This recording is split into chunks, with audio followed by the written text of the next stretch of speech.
Welcome to our journey of artistic creation. Today we will explore how to draw a very special sea creature, the squid.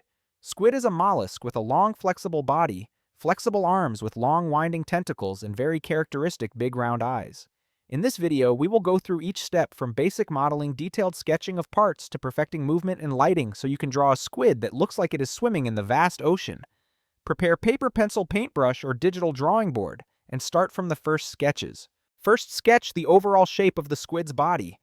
The squid's body is long, slightly tapered like a leaf or an elongated ellipse.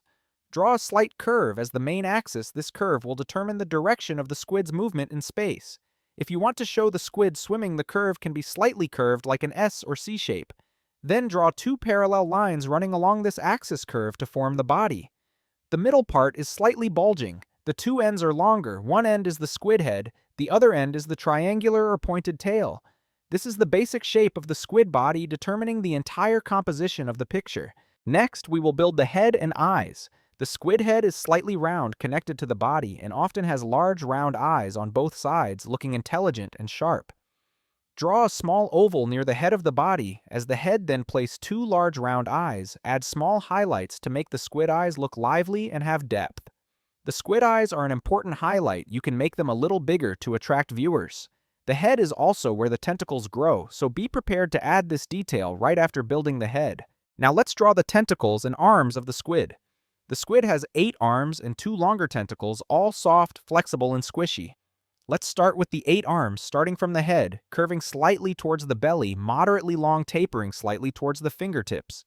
You can sketch parallel curves slightly overlapping each other to create a dynamic and lively feeling. The 2 longer tentacles you place in the center, slightly facing forward or reaching around, naturally squishy. When drawing the arms and tentacles, imagine them moving underwater, so the soft curves, not straight lines, will create a lively and flexible feeling. After the arms and tentacles are completed, add the smaller tentacle details. On each arm and tentacle, the squid has rows of small suction discs. You can sketch each small circle or use dotted lines to indicate it doesn't need to be too detailed. Just suggest the presence of suction discs to make the picture more vivid. Remember, naturalness and softness are more important than sketching too many details. A few rows of suction cups on the main arms are enough for the viewer to recognize the characteristics of the squid. Next are the fins and tail. The squid's fins are located along the sides of the body, extending from near the head to near the tail, slightly thin and soft, helping the squid swim flexibly. Draw 2 long fins along the body, slightly curved outward, soft edges, and can be slightly undulating to create a sense of movement in the water. The squid's tail is smaller, triangular or pointed, connected to the body, and fins helping to balance the body. When sketching the fins and tail, make sure the proportions are balanced compared to the body and tentacles, creating overall harmony. After the basic parts are completed, redraw the outline with firmer lines. The body, head, fins, tail, and tentacles need clear outlines, but still soft and flexible. This will help the drawing have clear shapes while maintaining the natural movement of the squid. You can also lightly highlight the strong curves in the body fins or bends of the tentacles to create depth and emphasize the muscle mass. The next step is to create shadows and lights to make the drawing more vivid. Imagine the light coming from above the back of the squid will be darker, the belly and under the tentacles will be lighter. You can use a pencil, a light-colored pen, or a digital tool to gently shade, highlighting the body fins and tentacles. Strong curves, the head and belly need darker shadows to create depth.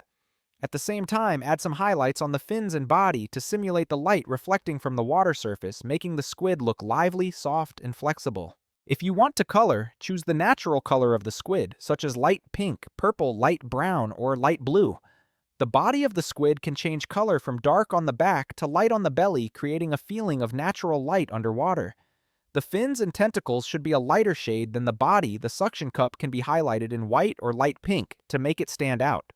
Adding some light or soft shadows on the tentacles and fins will make the picture more vivid, and at the same time create the feeling that the squid is moving gracefully in the ocean. When the painting is almost finished, observe the whole.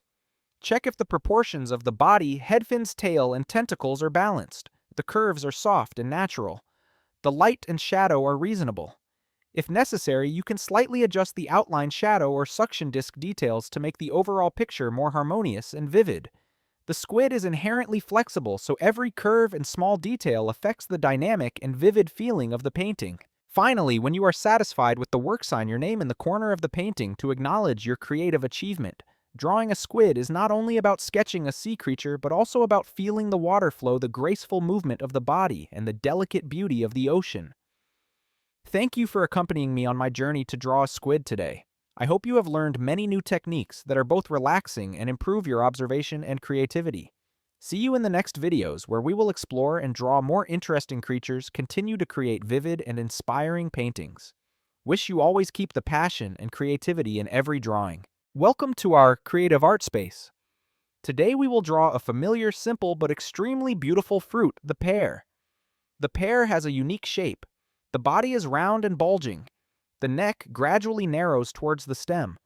The natural color ranges from light green to golden yellow or light brown. The surface is smooth or slightly rough depending on the type.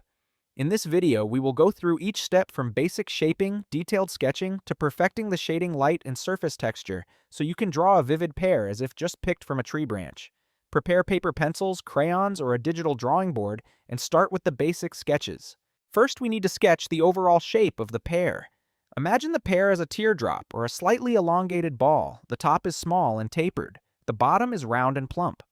Draw a slight curve to define the main axis of the fruit, from the stem to the bottom of the fruit.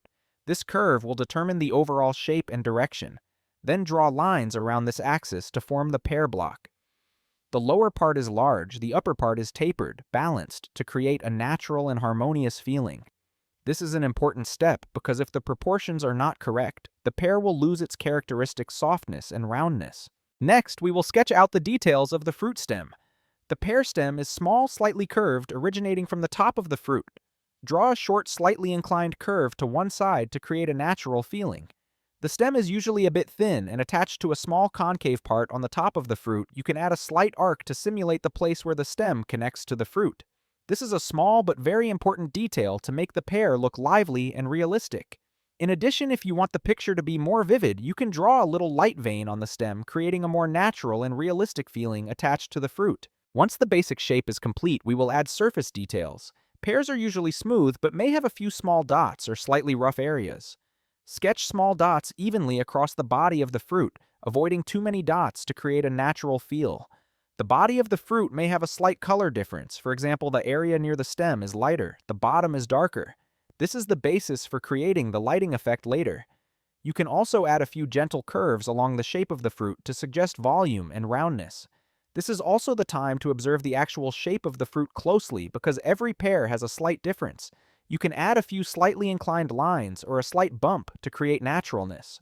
Next, we will create volume and shadow for the pear. Imagine the light coming from above or from the side. The part directly exposed to the light source will be the brightest, usually the top of the fruit near the stem or the front, the bottom of the fruit, and areas further away from the light source will be darker. Use a pencil or light color to lightly shade smoothing to create a natural color transition. The bottom of the fruit where the fruit is pressed against the table surface or a tree branch, you can create a shadow to make the picture look more realistic. Shadows and light are important factors to help the pear have volume and a three-dimensional feel.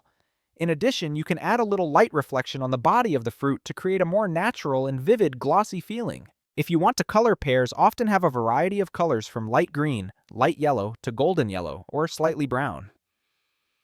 The back of the fruit is a little darker. The part exposed to light is brighter. You can mix colors gently to create a color transition. Do not paint a uniform color to avoid a flat feeling. The stem can be light brown. Add a little darkness to create depth and a real feeling. If you want to add more vividness, you can draw a few small green leaves attached to the stem or near the fruit, creating a natural feeling as if just picked from the tree. You can even add a few lines of light reflecting from the leaves or surrounding background, making the picture stand out and more detailed. After the colors are complete, look at the picture as a whole. Check if the shape of the fruit is balanced. The shadows and light are natural, and the surface of the fruit has enough details to be vivid. If you find any parts that are not harmonious, you can adjust them slightly with a few strokes of the pen or add accent colors in the bright and dark spots. The top, bottom, and curved areas of the fruit often need to be highlighted with shadows and light to create a feeling of roundness and prominence. A small tip is that you can look at the picture from a distance. This helps you recognize areas where the light or shadow is not even from. There you can edit to make the picture more balanced and harmonious. Next, you can add a background around the pear to create a sense of space. A white or pale background is enough to highlight the pear, but if you want, you can add a small plate, some falling leaves or soft light from the window to make the picture more vivid and emotional. However, even if you just paint the pear, the attention to light, shadow, and surface detail will make the picture more appealing to the viewer. Finally, when you are satisfied with your work, sign your name in the corner of the picture. This is the moment you record your creative results. Drawing a pear is not just about sketching a simple fruit, but also about feeling the light roundness and simple beauty in life. Thank you for accompanying me on my journey of drawing a pear today. I hope you have learned many new techniques, both relaxing and improving your observation and creativity. See you in the next videos where we will explore and draw more interesting fruits, vegetables, and creatures, continuing to create vivid and inspiring pictures. I hope you always keep your passion and creativity in every stroke, and don't forget to observe carefully the small details because these details will make your work more perfect.